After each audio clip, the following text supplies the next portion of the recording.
Akedah Project. We invite you to join. One story, many angles. Come learn with us.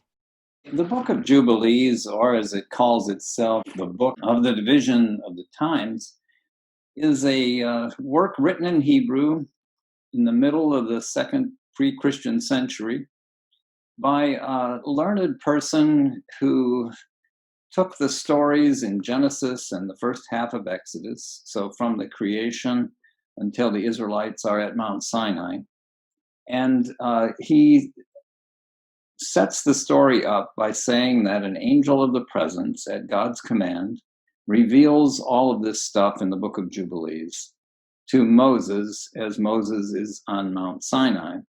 And what the book is really an interpretation of Genesis and Exodus 1 through 24 or so. And in it, the writer, I think, retold the stories. So if you read the book, you would say, oh, I recognize these stories. They're in the Bible. But he was concerned that readers draw the correct conclusions from the book. That these books, Genesis and Exodus, could raise some problems for them. And the writer offered solutions to those problems and also was very much interested in the chronology that could be read out of Genesis and Exodus or imposed on them, however you view it. So he really provides a kind of interpretation of these chapters that begin the Bible and tries to help us understand what they really mean. And one of the stories in Jubilees that is an interpretation of a famous story in Genesis is the one about Abraham's near sacrifice of his beloved son, Isaac. It's told in Genesis 22, and the story is a famous one because the chapter begins by saying God tested Abraham, something that could be viewed as problematic. You know, what's God testing someone for? But as the story unfolds, Abraham is told to sacrifice his son Isaac, and Abraham immediately obeys. He takes his son and they go to a mountain God shows to them. He builds an altar there, puts his son on top of the wood for the sacrifice, and is stopped at the last moment by an angel speaking from heaven on behalf of God saying, don't do that. Now I know that you are faithful and love God, are obedient to God, and so on. Now, that story is problematic in many ways. One of which, of course, is that God is testing Abraham. Another is it looks like the murder of a son is being encouraged by God here. But the words that the angel delivers to Abraham when he stops Abraham from letting the knife go down on his son, now I know that you are faithful. This struck people as bad. Didn't God know that before? I mean, is God trying to prove something he was unaware of before? How could that be? Doesn't God know everything beforehand? So that story raised these rather fundamental questions in people's minds. And so they tried to look carefully at clues in the text to try to say, how could this be? How should we understand this?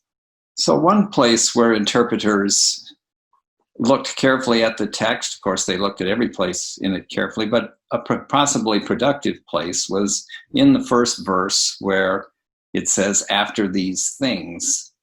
The term for things, dvarim, could also be translated words. So one could understand the first words of Genesis 22 to be saying, after these words. Now, what might those words have been? You could say, well, maybe the story that preceded it, the one about Ishmael and so on. But it was understood in the sense that a conversation was going on. There was some talking going on in heaven. And so what suggested itself to people was that what actually happened here, and that is not explicitly stated in Genesis, but we may infer it from it, is that a situation much like the one at the beginning of the book of Job, took place. Remember, at the beginning of Job, God, when his messengers come to report to him, the angels come to report to him on what's going on the earth, God says, well, have you noticed my servant Job, that he's just and upright and so on.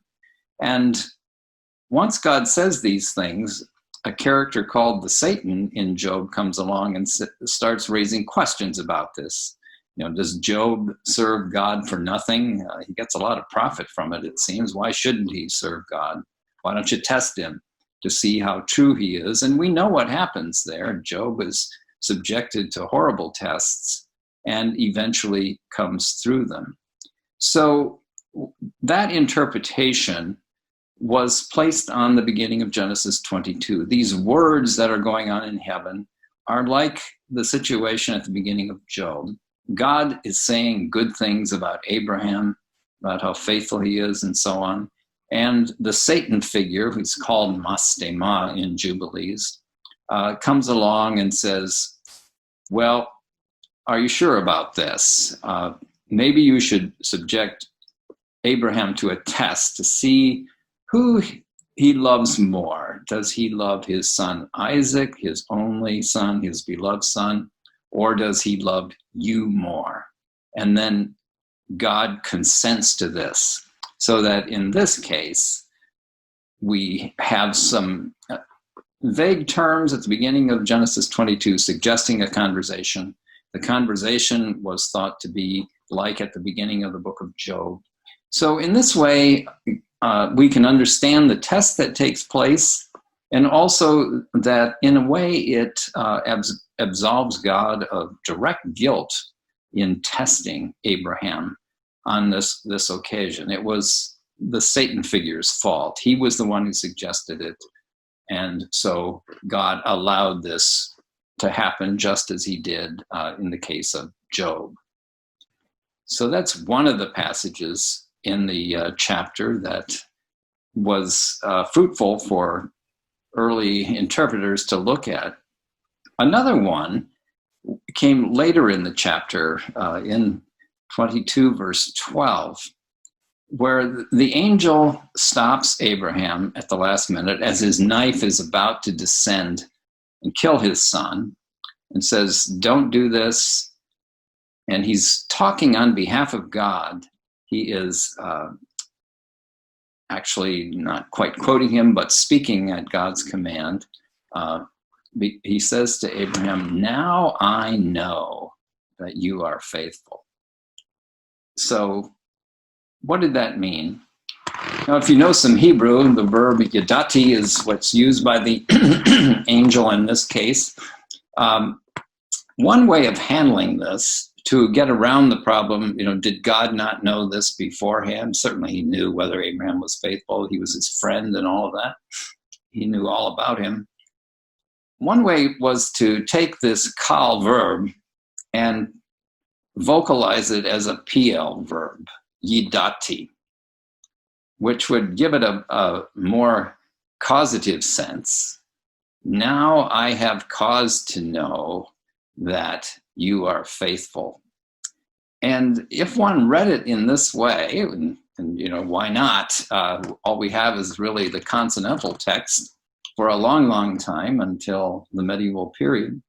If you read it as saying yidati, then God would be saying, I have made known, now I have made known that you are faithful. That is, he made known to this Mastema, this Satan figure, that Abraham was faithful. He proved through this terrible test what he already knew, of course, but now the person who needed to be instructed was Mastema, and the near sacrifice of Isaac showed that Abraham, as God said, and as God knew, was indeed faithful to him.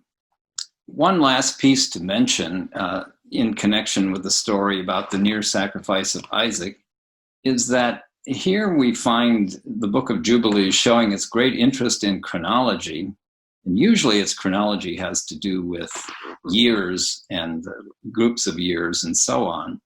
But in this case, the writer is very careful to point out when the command came to Abraham, the first month, the 12th day, he says, so we're talking about the month Nisan, the beginning of the year.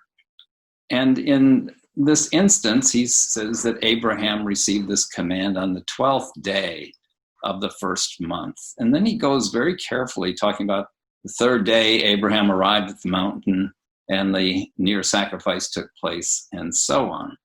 Now, if I understand the chronology correctly, and I really think I do, Abraham and Isaac get to the mountain and together go up to the mountain and build the altar and put the wood on it, and then Isaac is placed on it on the 14th day of the first month, which is, of course, the day for Passover. And Isaac is almost sacrificed late in the day, which would be around the time when the Passover lamb was supposed to be sacrificed. On the 14th day was supposed to be slaughtered and then prepared for the meal, which would take place in the evening, the 15th. So the writer has carefully dated these events so that they coincide with Passover. He, of course, doesn't point this out at this juncture because obviously Passover is many years in the future. But he draws these very, very careful parallels. And in the book of Exodus, Israel, of course, is called God's firstborn son. Israel is his son, just as Isaac is Abraham's son. The dates are parallel. I think it's very obvious that the writer wanted us to think about the connection between these two events, and other exegetes picked up on this and saw the connections between the Akedah and Pesach, kind of rich ones, both in Jewish texts and in Christian ones. This kind of connections took place.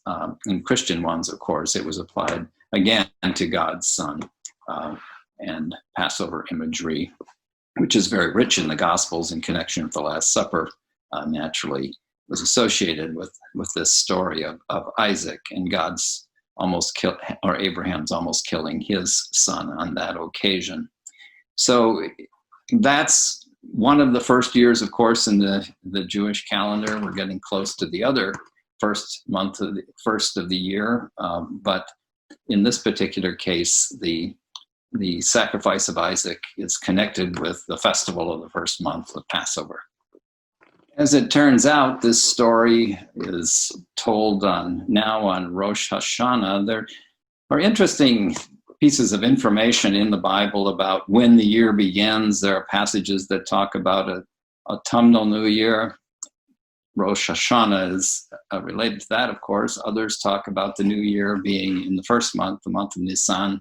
So you can understand how what is associated with one first month of the year might be associated with the other first month of the year, as indicated in the Bible, and continues to be the case in the Jewish calendar. Those are just a few of the connections, the similarities and differences between Genesis and Jubilees on this terribly important story, the Akedah. The Book of Jubilees is full of instances like that. It's a fascinating book, a wonderful early commentary on the Book of Genesis.